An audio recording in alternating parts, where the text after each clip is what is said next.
এই শীতে কাপাকাপি করতে না চাইলে অবশ্যই এই কোরিয়ান স্পাইসি রামেনটা ট্রাই করবেন।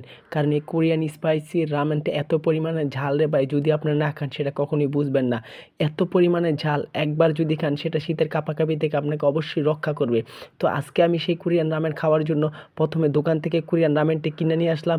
তারপরে কিনে নেওয়ার পর সেটাকে আমাকে রান্না করতে হবে এবং তৈরি করতে হবে। তো রান্না করার জন্য প্রথমে আমি একটি পাতিলের মধ্যে গরম পানি দিয়ে দিলাম এবং গরম পানির মধ্যে রামেনটা সুন্দর মতো আমি ঢেলে নিব এবং সিদ্ধ করে নিব। তো সিদ্ধ করা অবস্থায় এর মধ্যে যে সবজির এক ধরনের প্যাকেট থাকে, যেটার মধ্যে বিভিন্ন ধরনের সবজি থাকে, সেই প্যাকেটটা আমি রামেনের উপরে সুন্দর মতো দিয়ে দিব।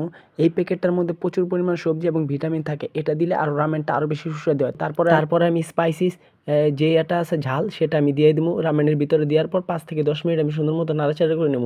নাড়াচাড়া করার পর তৈরি হয়ে যাবে আমার রামেন। সেটাকে আমি পরিবেশনের জন্য এখন নিয়ে আসবো এবং সেটা খেয়ে নিব। তো এই যে আমি নিয়ে আসলাম আমাদের সেই রামেনটা পরিবেশন করার জন্য প্রথমে আমি ডিম, গরুর গোস্ত, শসা, টমেটো, পেঁয়াজ এবং মরিচ এবং হসপাতা সব কিছু সুন্দর মতো দিয়ে এখন আমি এই যেটা খাওয়ার জন্য তৈরি করে নিয়ে আসলাম এবং খেলাম। ভাই আমি খেয়ে এত পরিমাণে মজা পাইছি, সেই জন্য ভিডিওটা আপনাদেরকে শেয়ার করলাম।